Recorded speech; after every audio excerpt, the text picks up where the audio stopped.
Coming and hearing me. And thank whoever bought Orbiter for bringing it. If you haven't played it, it's the funniest thing. It's a funny game. I like it.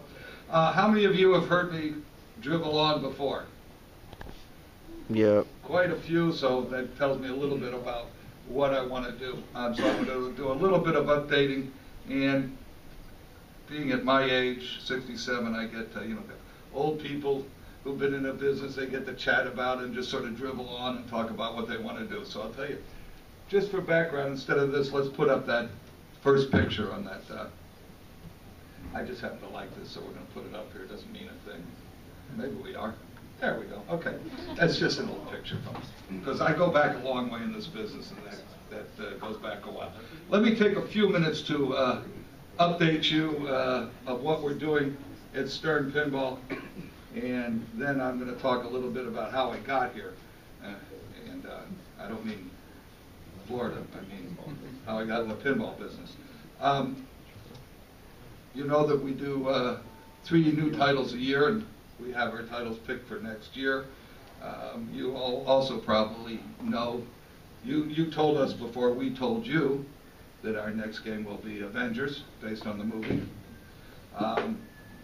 We'll have an official announcement at the end of November. We've done a little teaser ad in the trade press. The official announcement, when we do our announcements, I did talk about our games. We've learned for you all, we don't piecemeal it. Here's what the Pro is, the LE, we're going to have a premium, we're not going to have a premium. Here's the pictures of them all. Here's the features of them all. We have, or shortly we'll have up, a video cool about them all and show you what they do, or at least about one at a time, over a period of time. But, we make 3 games a year. We're going to tell you what they are as we go along. We're going to make one announcement.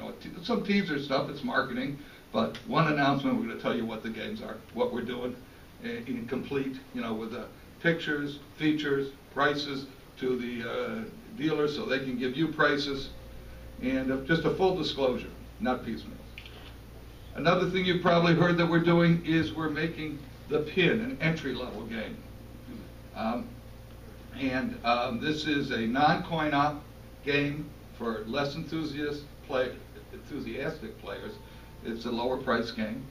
It is going to be sold. The first one is Transformers ELG. It's a little bit different playfield than the original Transformers that you're familiar with. It's still designed by George Gomez, my good friend and Vice President Game Development. He joined us for that. I get to get a lot of old good friends coming back to work. Steve, Greg, a lot of them there. Any event, I've left some out, but I wasn't meant to do that. The ELG is it is a real pinball machine. It's not a toy. It has full play field, full gameplay, 3-ball, multi-ball. It is a wood composite playfield. It says wood playfield. It's not regular plywood, but it's a wood playfield, silk screen, and hard-coated, just like the coin-op games. It is not coin-op. It's not convertible to coin-op. A little bit different cabinet for home use. But there's the playfield. The pop bumpers are commercial pop bumpers. The flippers are commercial. The slingshots are commercial. The drop targets are commercial. As drop targets, the spinning targets commercial. It's basically commercial playfield in a little bit different configuration. It is a little bit smaller in look, but the play area is every bit the play area of a pinball. It is the same width and the length. It's the same width as today. It's the length we were a number of years ago, which is 2 inches shorter than the current playfield. So it is same length as we used to be 20 years ago, 25 years ago, and it is therefore a real.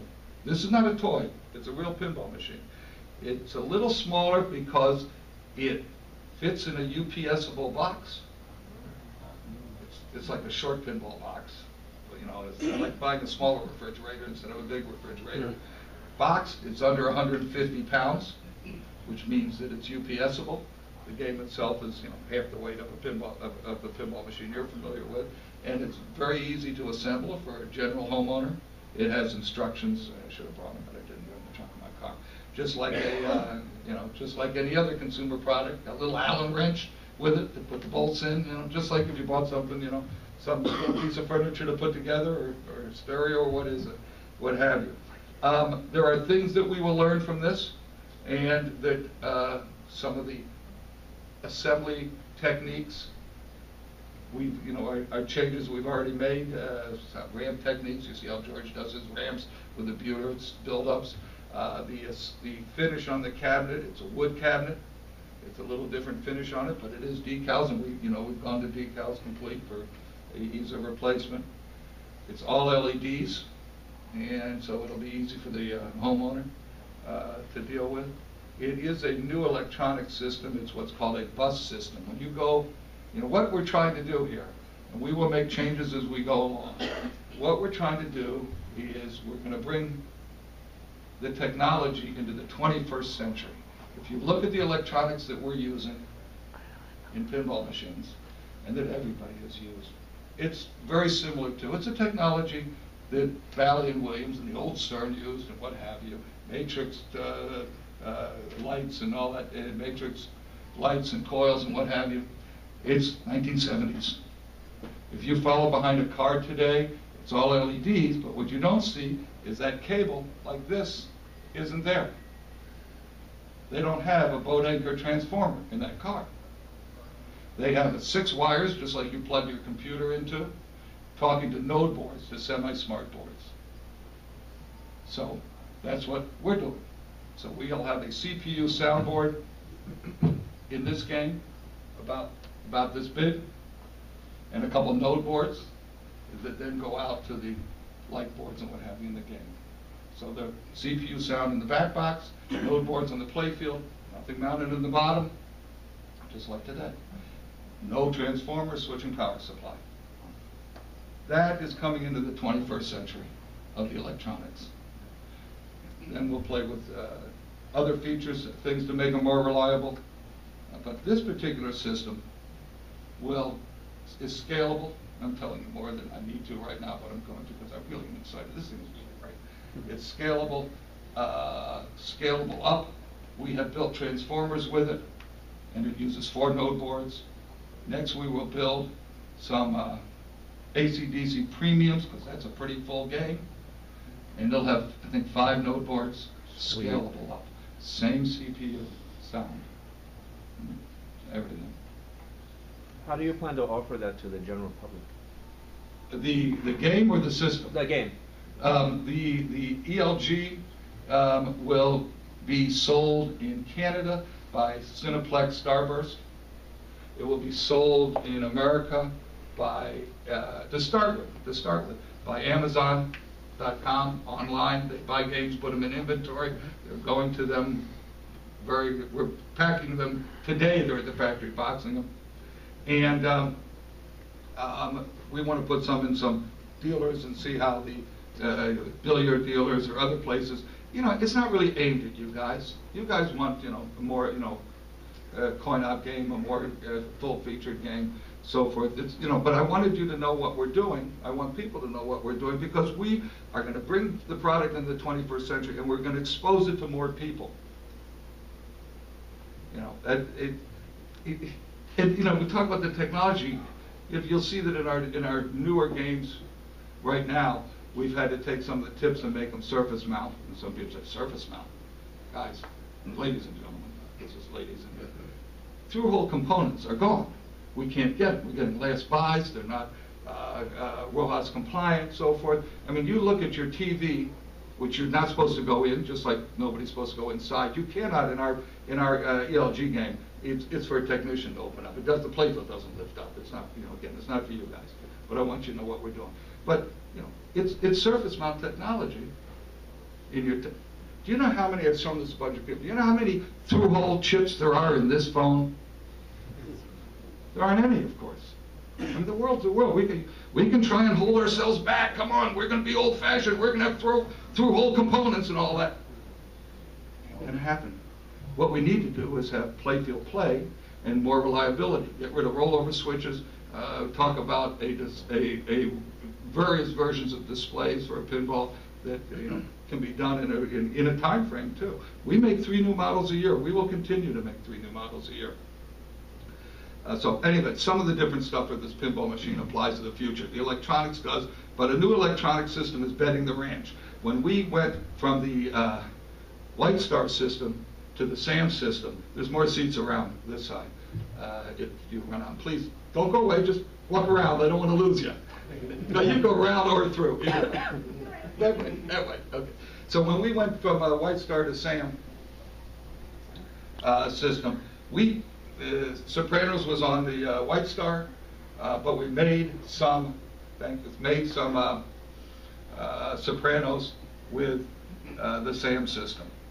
And we sent them throughout the world. It's a ranch bet. If a pinball company like ours, we make games every day.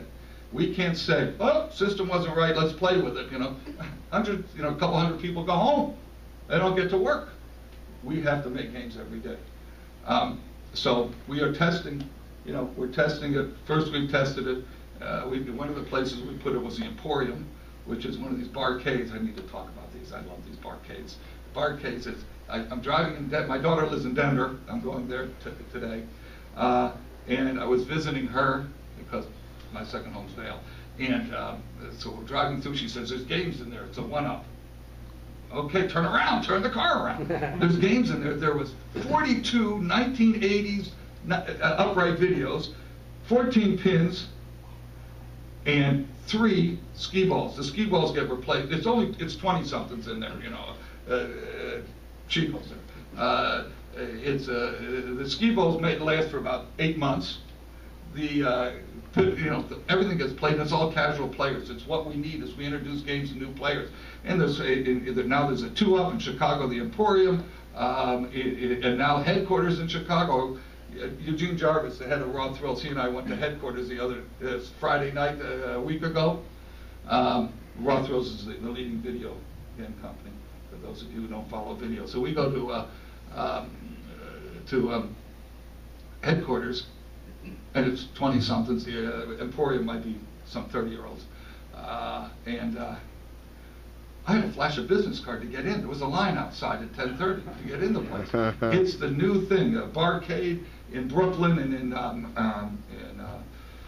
Jersey City and Pittsburgh or Philadelphia, Barcadia in Dallas and